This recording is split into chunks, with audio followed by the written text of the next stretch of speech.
Number 14, we're going to find maximum and minimum values of functions on some intervals. And this is, since we have closed intervals, the way to do this. I really should have said absolute minimum and maximum values, and we are going to use the closed interval method here. So that means we just find critical points, then plug in the critical points and the endpoints, and see what happens.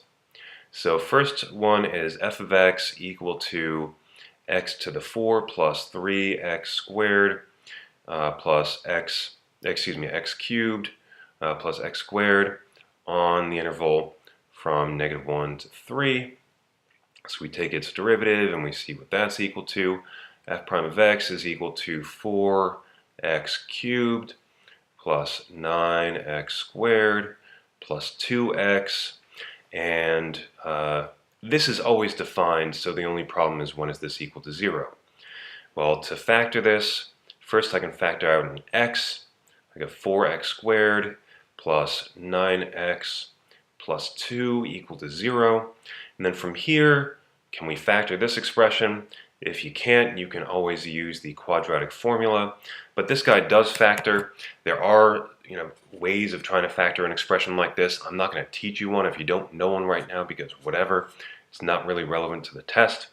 The way that I learned to do these things anyways was just sort of guessing and checking. But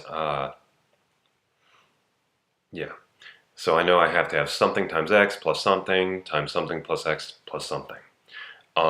Both of these signs here have to be both positive or both negative in order to have plus 2 over here. And since this is positive and this is positive, it has to be positive. So it has to be something times x plus whatever times something times x plus whatever.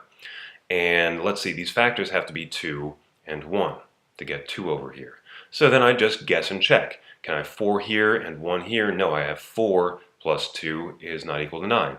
Can I have 2 here and 2 here? No. That gives me 2 plus 4, which is not 9. So the only other option is to have 1 here and 4 here. 8 plus 1 is 9. Great, okay. So this tells me that either x is equal to 0 from that first factor, or x is -2 from that second factor, or x is equal to -1/4 from this third factor. And since we're on the interval from -1 to 3, we do not care about -2. So that means that we just have to plug in our values, our critical values, into the original function. Not the derivative, the original function. Okay, so let's go ahead and do that. So we want to take x and plug that into f of x, which is equal to x to the 4th plus 3x cubed plus x squared. And the values that I'm plugging in are the endpoints, which are -1 and 3. My critical numbers, which are in their interval, which are -1/4 and 0. And that's it. So I can plug in some of these numbers fairly easily. -1, I get 1 minus 3 plus 1, which is equal to -1. I'll get back to -1/4. I can plug in 0 easy here. It's 0. When I plug in 3 here, it's just some big number. It's 3 to the 4th is 81 plus 3 to the 3rd times 3, which is 3 to the 4th, which is 81. So that's 162 plus another 9 gives me 171. In all likelihood, that's the maximum. Over here, what do I get? Let me just do a little bit of math.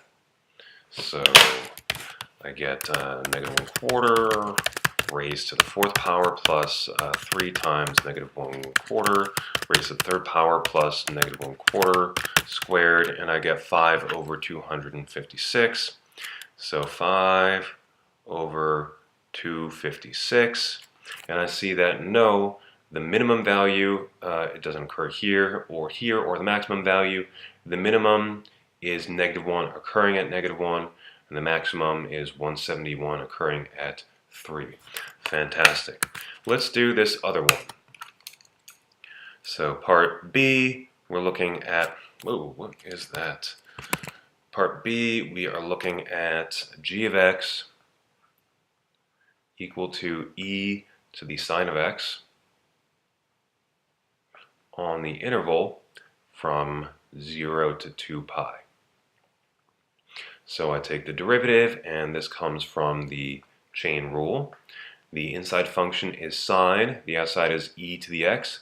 The derivative of e to the x is itself. Applying that to the inside function, I get e to the sine of x. The derivative of sine is cosine, so this is what I get. This always exists because I can always plug in any number into x or into sine or cosine, and e to any number is also defined.